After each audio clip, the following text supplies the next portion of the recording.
O que eu mais gosto no CSS é que ele é uma linguagem que está sempre evoluindo para trazer coisas úteis tanto para desenvolvedores como para usuários. Um exemplo disso é o comportamento de scroll. Hoje, com uma única linha de CSS, você pode dizer para o browser como esse scroll deve se comportar ao levar o usuário para uma área interna do seu site. E o que antes era seco e bruto passa a ser suave e user-friendly. Por padrão, links internos sempre são alinhados ao topo nesse tipo de scroll. E se por acaso seu header for fixo, você pode corrigir esse problema usando a propriedade Scroll Padding Top e acrescentando a área de respiro que desejar. Infelizmente, esta propriedade Scroll Behavior ainda não é bem suportada pelos browsers, incluindo o Safari, o segundo navegador mais popular em todo o mundo, segundo dados do Statista. Além de que com ela, você não pode controlar a velocidade do scroll. Dito isso, no vídeo de hoje eu vou te mostrar como criar o seu próprio efeito de scroll suave usando JavaScript, garantindo assim o seu funcionamento em todos os browsers. Se você é novo aqui, deixe o like e se inscreva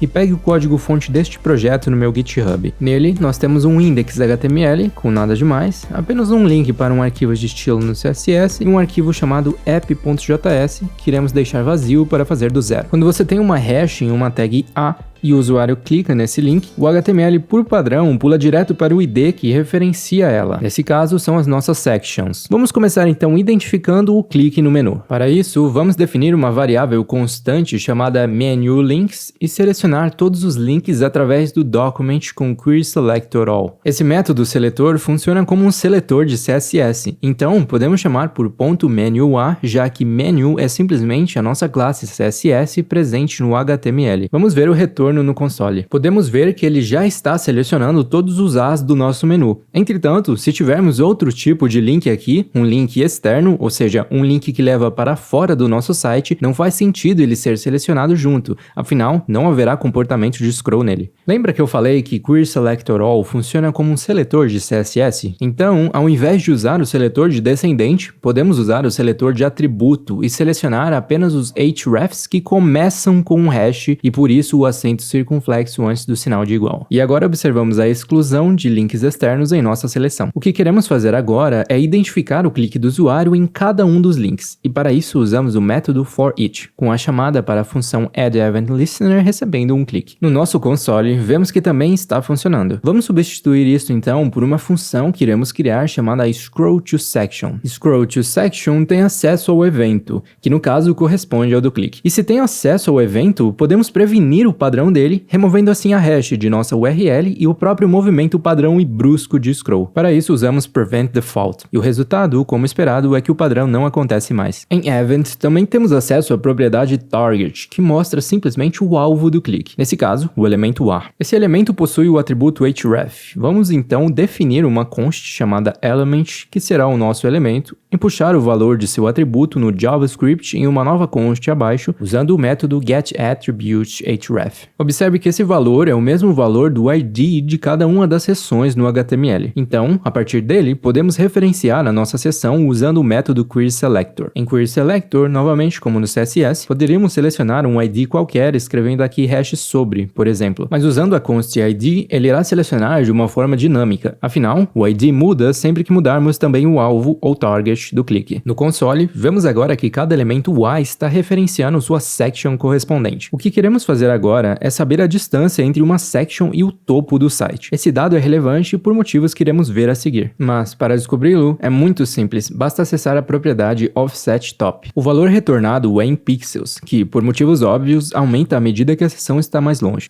Agora que sabemos como obter tal distância, podemos criar a função separadamente e chamá-la de getDistanceFromTheTop, que recebe um elemento, e este elemento, por sua vez, é referenciado na const ID e pega nada mais, nada menos do que o atributo href. Queremos então selecionar tal ID no documento e acessar a propriedade offsetTop dele, que será o retorno da função. Este processo de separar o código em funções menores é chamado de refatoração, e o torna mais elegante e fácil de ler. Agora, em JavaScript, existe uma função nativa do objeto objeto window chamada scroll, que rola a janela para uma posição específica do documento. O primeiro valor se refere ao eixo X, que, como não temos scroll horizontal, deixamos 0, e o segundo valor ao eixo Y, scroll vertical. Você pode digitar qualquer número aqui. Note que 628 pixels coloca nossa seção sobre perfeitamente alinhada ao topo. Se subtrairmos esse valor, digamos em 60 pixels, que equivale exatamente à altura do header deste site aqui, sobre passa a ficar perfeitamente alinhada ao header. Então, de volta ao nosso app JS, vamos criar uma função chamada native scroll, que recebe distance from the top. Novamente usaremos a função de scroll nativa do Windows, só que dessa vez iremos passar um objeto como argumento, pois além da propriedade top que usaremos para referenciar a nossa distance from the top, iremos também ter acesso à propriedade behavior, e nela podemos deixar esse comportamento como smooth, ou seja, suave. Agora, em scroll to section, iremos pegar a distância do topo, que será o nosso event target, menos 60. Aliás, aqui eu vou deixar 90 para ter uma área de respiro melhor em relação ao meu header, e chamar pela função native scroll, recebendo distance from the top, que foi esta constante que defini aqui dentro. Nosso scroll suave já está funcionando, mas se você percebeu, esse scroll nativo é exatamente a mesma coisa que usar a propriedade scroll behavior com o valor smooth no CSS, pois ambos se referem ao mesmo recurso nativo do browser. Logo, se é a mesma coisa, esse comportamento suave não funciona no navegador Safari. Para resolver esse problema, uma melhor abordagem seria recriarmos toda uma função responsável por fazer a animação de scroll suave. E se é uma animação, ela basicamente começa em um ponto A e termina em um ponto B durante um determinado tempo. Felizmente, nosso amigo Clément Bourgoin criou uma função que reproduz exatamente esse comportamento do browser, porém usando alguns cálculos prontos e um set interval do JavaScript para lidar com a questão do intervalo da animação. Através dela, podemos passar 3 argumentos. Novamente, o eixo X será 0, o eixo Y será a nossa distance from the top e a duração pode ser a que bem quisermos. Mas se não passarmos nada, por padrão ela será de 400 milissegundos. Lembrando que, quanto menor for esse número, mais rápido será o movimento do scroll, e quanto maior, mais lento. Podemos, por fim, comentar a nossa função native scroll, pois ela só será realmente útil quando a implementação deste recurso estiver completa e o Safari receber suporte a ela. Mas quando esse dia chegar, você provavelmente escolherá usar apenas uma linha de CSS. Eu vou ficando por aqui. Se esse vídeo te ajudou, por favor dê o like e se inscreva, e considere se tornar um membro inscrito em tigercodes.com.br. Obrigado por assistir e eu vejo você no próximo vídeo.